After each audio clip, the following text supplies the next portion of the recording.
এই তো এখানে আমি বেগুন আলু আগে থেকে ভেজে রেখেছিলাম, তারপর এখানে মশলার মধ্যে দিয়ে কষাচ্ছি।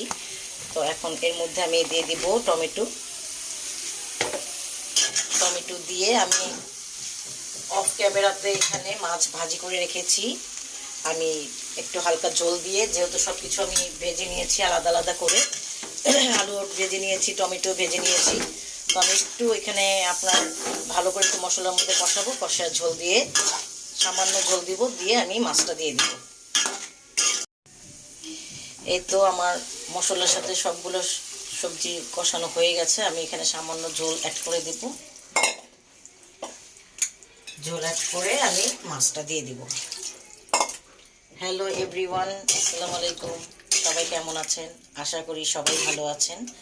আমার রান্নার ভিডিও যদি আপনাদের ভালো লাগে তাহলে লাইক কমেন্ট করে যাবেন, আমার পেজে একটা ফলো দিবেন। তো আমি এখানে মাছগুলো দিয়ে দিলাম। আমার তরকারিটা হয়ে আসছে। যেহেতু আমার তরকারিগুলো আগে আমি আলু বেগুন এগুলো সব আলাদা আলাদা করে মাছের মতো ভেজে নিয়েছি, তো আমার বেশি জল দিতে হবে না, এতটুকু হয়ে যাবে।